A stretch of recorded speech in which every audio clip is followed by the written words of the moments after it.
Barron Trump gives up first-class seat for veteran, then the unbelievable happens.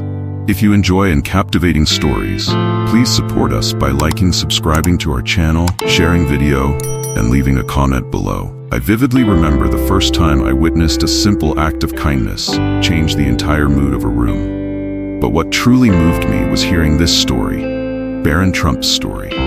On a brisk morning at Ronald Reagan Airport, Flight 247 to Newark became more than just a routine trip. It turned into a moment of inspiration. When Barron Trump, a tall young man with a book in hand, decided to give up his first-class seat to an elderly veteran. When Barron Trump gave up his first-class seat to an elderly veteran, Noon expected the stunning family secret that would unfold mid-flight. What happened next left the entire plane speechless. The cabin lights flickered faintly as passengers settled into their seats, the usual mix of pre-flight anticipation and mild chaos filling the air. It was a brisk morning at Ronald Reagan Washington National Airport, and Flight 247 to Newark was fully booked. Among the crowd of travelers was a young man seated in first class, a face that many recognized. Immediately, though, his demeanor suggested he wished they wouldn't. Barron Trump, now a teenager standing over 6 feet tall, sat quietly by the window, thumbing through a hardcover book. Unlike others in his family, he rarely appeared in the public eye, but the name attached to his boarding pass meant attention was unavoidable across the aisle. An elderly man in his late 70s shuffled into the economy section. His silver hair was neatly combed, his back slightly hunched, and his gait deliberate as he clutched his boarding pass in an aged leather duffel bag pass. Njir's exchanged glances as the man passed by. His Milla jacket, adorned with faded patches and medals, told a story of service and sacrifices. Some whispered to each other, wondering about his past, while others simply admired the quiet dignity in his stride. He took his seat near the rear of the plane, wedged between a chatty businessman and a restless toddler. Meanwhile, the flight attendants moved briskly through the aisles, ensuring everyone was seated for takeoff. Just as the cabin door closed, a ripple of tension coursed through the air. The elderly veteran's seat. Matt had become visibly upset, insisting he needed a different seat. As the veteran apologized for the inconvenience, the commotion drew Barron's attention from his comfortable spot. In first class, he watched the scene unfold. He leaned slightly into the aisle, his brow in thought. Then, without a word, he pressed the call button for a flight attendant. "Excuse me," Barron said softly. When she rived, "Can I switch seats with the gentleman in the military jacket?" The flight attendant blinked momentarily. Stunned passengers in first class glanced up from their newspapers and tablets. Their curiosity piqued. The young Trump's offer was unexpected, especially in a world where privilege of 10 went unchallenged. But his expression was earnest, and his tone left no room for negotiation. "Let me check," the attendant replied, her voice carrying a note of surprise, as she walked briskly toward the back of the plane. As Barron stood to grab his carry-on bag, the murmurs in first class grew louder. A woman across the aisle leaned toward him. "You don't have to do that. You know, you paid for this seat," she said, her voice tinged with confusion. Barron simply smiled and shrugged. "Some people deserve it more." What happened next would change the tone of the entire flight. The flight attendant returned moments later, her expression a mixture of curiosity and admiration. He said he'd be happy to switch, she informed Barron, her voice carrying a slight tremble. It wasn't every day someone voluntarily gave up a first-class seat, let alone a teenager with an aim that turned heads. Barron smiled politely and nodded, grabbing his bag before making his way down the narrow aisle. Passengers whispered as she passed, some nudging each other to confirm what they were witnessing. A few even reached for their phones, subtly snapping photos. Barron seemed unaffected by the attention, his focus solely on the man now seated near the back. When Barron arrived, the elderly veteran looked up confused. "Are you sure?" young man hessed, his voice weathered but firm. "You don't have to do this for him." "I want to," Barron replied, extending a hand. "Thank you for your service. Please take my seat." The veteran hesitated for a moment, as if debating whether to accept the gesture, but the sincerity in Barron's eyes was undeniable. Slowly the man stood, shaking Barron's hand firmly. "Well, thank you. That's mighty kind of you." As the veteran made his way to first class, the murmurs among the passengers grew louder. A young mother in row 5 whispered to her teenage daughter, "Did you see that they just gave up his seat?" The businessman seated next to Barron looked over, raising an eyebrow. "Never seen anything on a flight," he muttered half to himself. Barron slid into the now vacant economy seat, adjusting his tall frame to fit the tighter space. He seemed completely at ease, ignoring the scattered stars from fellow passengers. A flight attendant passed by and discreetly asked if he needed anything. But Barron simply shook his head and opened his book again in first class. The veteran settled into the plush seat, visibly overwhelmed by the comfort and unexpected kindness, had adjusted the armrest. His hands trembling slightly, a flight attendant approached him, offering "Gay complimentary drink and a warm blanket," the young man said. "You should have this seat," she explained. The veteran smiled faintly. "It's been years since I've been treated like this," he murmured. He glanced back toward the economy section, where Barron sat calmly, now absorbed in his book. The gesture had been small in action, but monumental in its impact. For a moment, the cabin seemed to exhale as the tension of boarding dissipated. The passengers settled in, and the planet taxied onto the runway. But as the engines roared to life and the flight lifted into the air, the story was far from over. What seemed like a simple act of kindness was about to take a turn that noon could have predicted. And then the veteran spoke. The flight reached cruising altitude, and the soft hum of the engines filled the cabin. Flight attendants moved through the aisles with drinks and snacks. But the atmosphere was anything but routine. Passengers couldn't stop glancing between Barron Trump in the economy section and the elderly veteran, now seated in first class. Whispers of admiration had spread. But the story was only beginning to unfold. The veteran sat quietly, at first sipping his water and staring out of the window. His hands rested on his lap, the faintest tremor visible.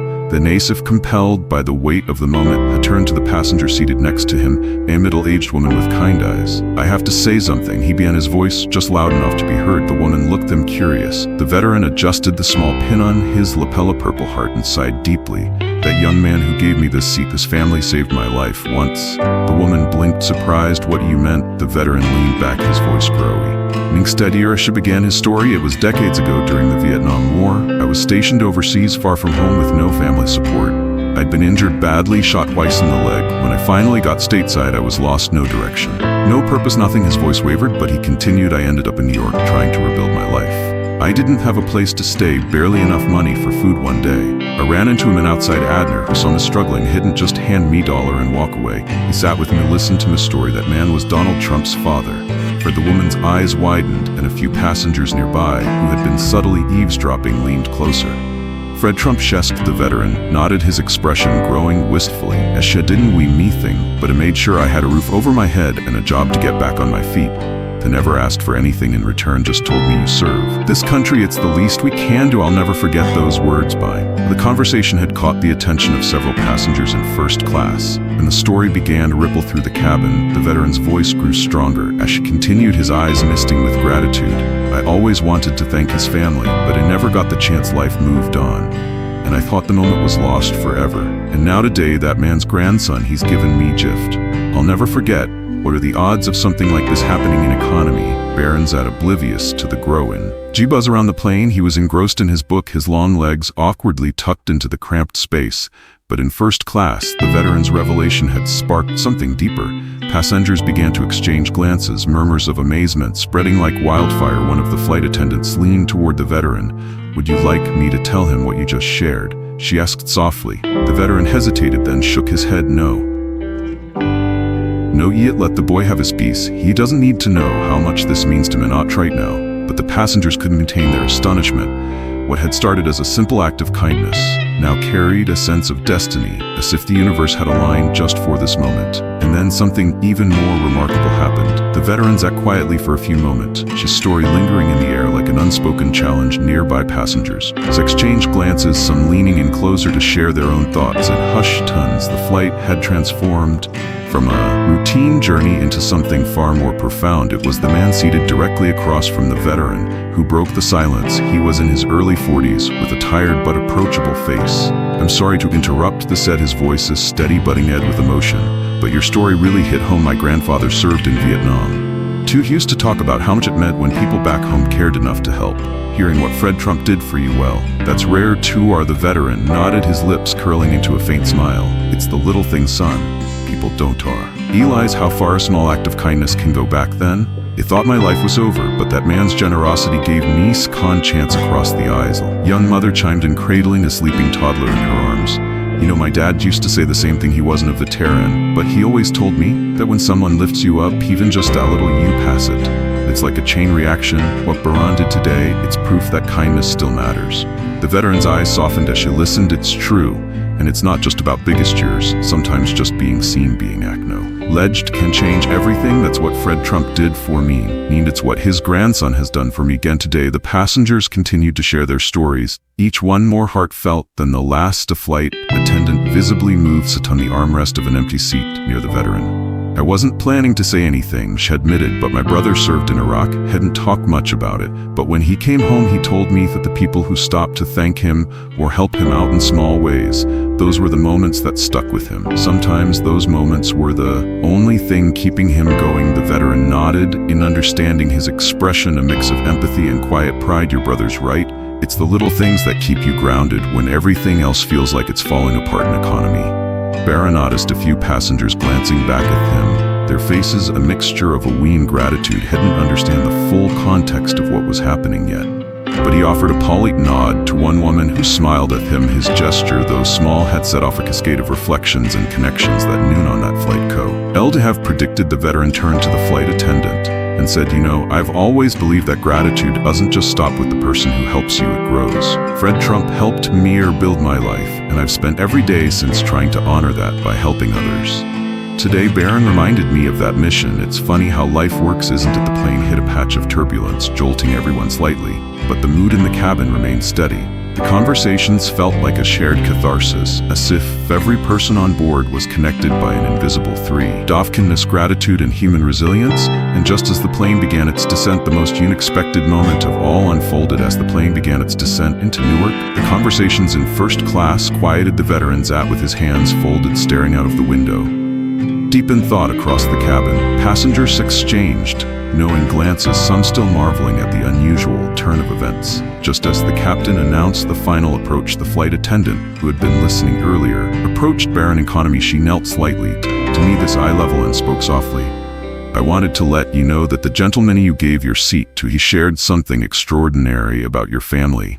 Would you like to look up from his book? His curiosity piqued. He closed the cover slowly, the title unreadable to those around him. Sure, he replied simply, his tone calm, but intrigued the attendant. Hesitated for a moment, as if searching for the right words. Years ago, your grandfather, Fred Trump, helped him when he was at this lowest point. He said your grandfather gave him a place to live and a job, expecting nothing in return. And today you did something for him that reminded him of that kindness. For a moment, Barron didn't speak. His expression remained composed, but his eyes softened, as thought the weight of the revelation was settling over him. He finally said, "That something, isn't it, Death?" Light attendant smiled. "It is. I thought you should know." As the planet touched down, the veteran stood preparing to disembark. To everyone's surprise, he walked directly to the economy section, his eyes scanning the rows until they landed on Barron. The young man, while standing to retrieve his bag, looked up in surprise. The veteran extended a hand. "Young man, I wanted to thank you face to face. What you did today, it brought me full circle. Your family has a history of kindness, and you've carried that forward.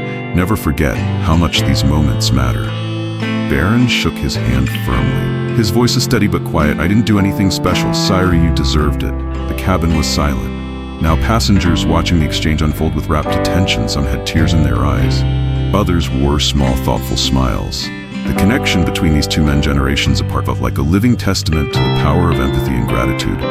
As the passengers disembarked, many paused to thank Barron for his gesture. Others approached the veteran, offering handshakes and words of gratitude for his service. The mood was unlike anything anyone had experienced.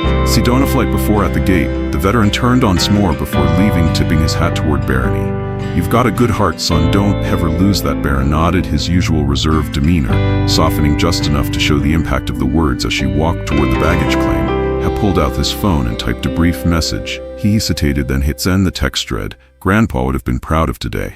As the passengers disembarked, the warmth of Barron's gesture lingered in the air like a quiet reminder of what truly matters. Small acts of kindness, like giving up a seat, often ripple far beyond the moment, connecting people in ways we could never foresee. For the veteran, it was more than a comfortable seat. It was a bridge to his past, a moment to honor the kindness that once saved his life. For Barron, it was a chance to carry forward a legacy of compassion. And for everyone on that flight, it was a testament to the power of empathy, a shared experience that turned a routine journey into something extraordinary. What about you? When was the last time you let kindness guide your actions? Perhaps today is the perfect opportunity to start a ripple of your own. This story is a reminder of how one small act of kindness can ripple far beyond its moment, connecting people in ways we never anticipate: kindness, gratitude, and empathy. These are the values that transcend time and place, creating bonds that endure. If this story inspired you, don't forget to share it. Let's keep the conversation going and remind the world that kindness still matters. And if you'd like more stories like this, don't forget to subscribe and join us next time for another unforgettable journey.